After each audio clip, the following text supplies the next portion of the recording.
no livro do profeta maior Isaías, capítulo 37.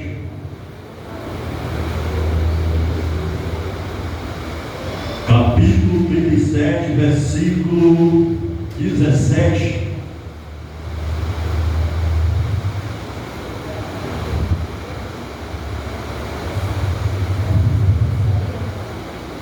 Isaías capítulo 37, versículo 17 até o 20.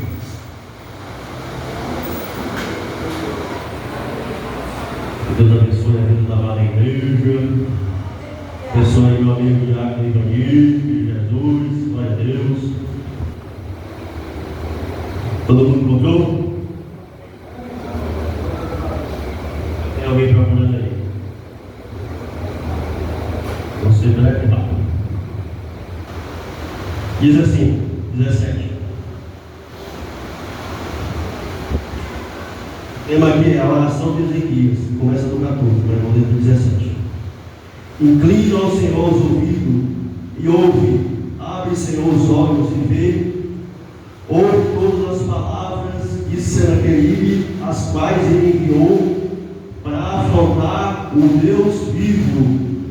Verdade é, Senhor, que os reis da Síria assolaram todos os países de suas terras e lançaram no fogo os deuses deles, porque deuses não eram, senão obra de mão de homens, madeira e pedra. Por isso os destruíram. Agora, pois, ó Senhor nosso Deus, livra-nos da sua mão, para que todo o reino da terra saiba que só tu és o Senhor.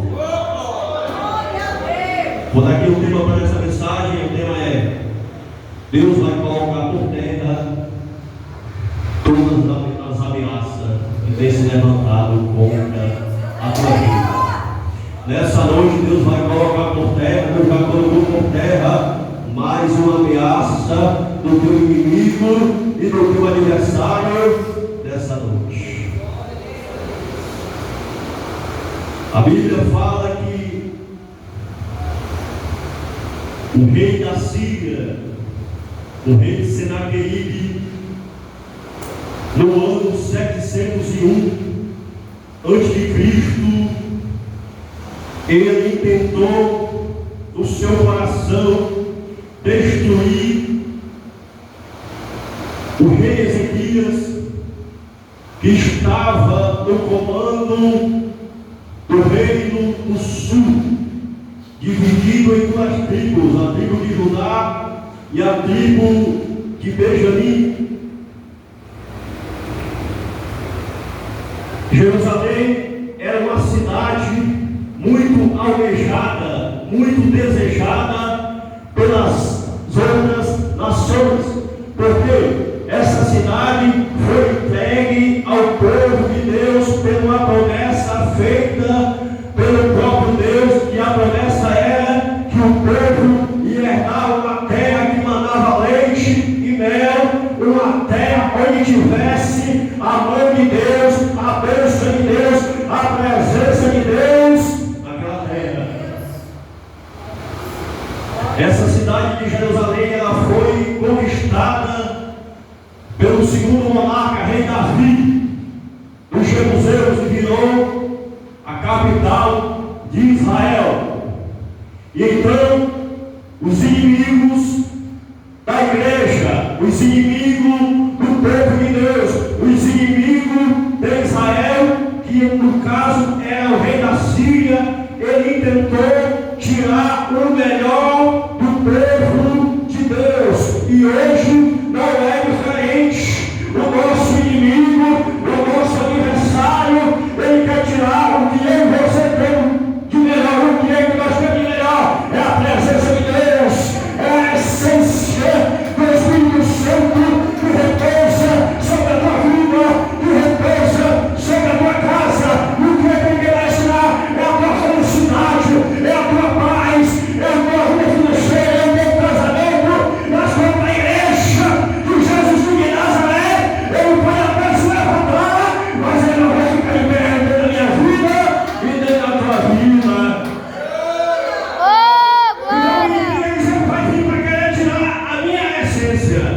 Ele sempre vai vir para querer tirar a tua essência.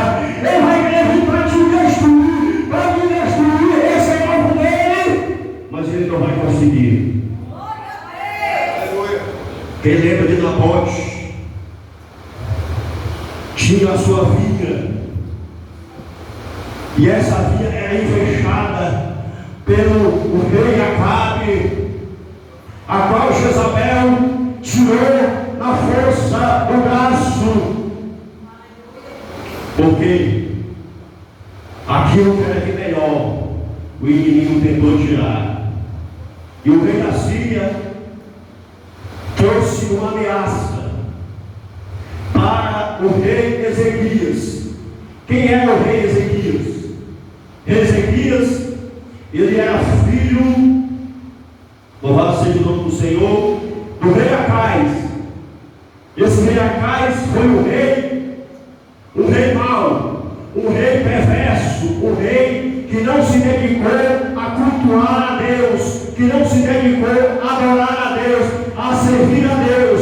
Ele subiu no trono e ele trouxe uma apostasia espiritual para a cidade de Israel, ou seja, ele se corrompeu e corrompeu o povo a se afastar totalmente de Deus. E o rei Ezequias era filho deste homem, e o rei Ezequias nasceu num ambiente onde ele via o seu pai adorando as imagens de escultura, ele viu o seu pai desobedecendo a Deus, fazendo atrocidade contra o Senhor Jesus. Mas quando esse homem ele recebe a oportunidade de subir no trono, ele foi diferente. Ele não copiou o mau ensino do seu pai, ele não copiou o mau testemunho do seu pai, ele fez diferente. Ele subiu no trono e começou a fazer o que é reto aos olhos do Senhor. E esse rei é tido e é conhecido na Bíblia como alguém que foi mais leal a Deus do que a muitos reis da época dele. E quando esse homem assombra o trono, ele faz o povo de Israel, todos, cultuar somente ao Deus de Israel.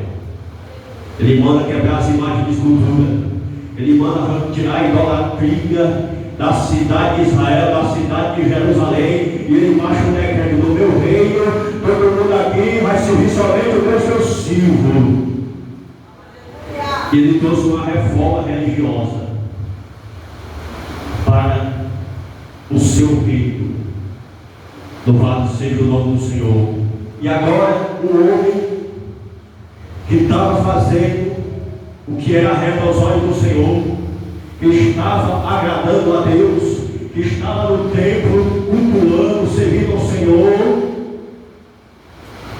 houve uma notícia. Que notícia era essa? Que o rei da Síria estava vindo com fúria contra o rei Ezequias. Então o rei Ezequias, ele ouve uma notícia que alguém estava vindo para lhe destruir, para lhe acabar, para o matar. E agora o que fazer? Talvez tenha alguém aqui nessa noite. Grande foi o testemunho que foi dado aqui nessa noite, de testemunho, de livramento, que Deus deu, louvado e exaltado seja o nome do Senhor. Mas talvez tenha alguém aqui nessa noite passando por uma situação difícil na sua vida, por uma situação contrária na sua vida, que talvez ninguém saiba, só Deus você sabe o que você está enfrentando, o que você está passando nessa noite. Mas seja qual for a situação, seja qual for a adversidade que você está passando, ela não é maior do que o nosso Deus, ele não é maior do que o Deus que é surdo e que você serve. E se o inimigo vai se levantando, ele vai se levantar, mas ele vai prevalecer contra a sua vida. Pode estar se levantando na saúde, pode estar se levantando na vida financeira, na vida espiritual. O inimigo pode até se levantar, mas contra a igreja ele não tem poder de autoridade. O rei Senaqueribe, ele olha para Ezequias e ele coloca um ponto final na história do rei Ezequias. E ele ameaça e diz: ninguém poderá te livrar das nossas mãos. O que eu planejei eu vou fazer. E não tem rei, não tem Deus, não tem ninguém que possa me impedir de te destruir e acabar com a tua vida. Ele ainda diz assim: nós invadimos muitas cidades. Nós invadimos a cidade A cidade B, a cidade C, a cidade D. E os Deus deles não socorreram a ele. Os Deus deles não ajudaram a ele. Ou seja, ele estava dizendo: o meu Deus, que é o Baal, o Deus dele, que é o Baal, o exército dele, era maior do que o exército de Israel, e ainda era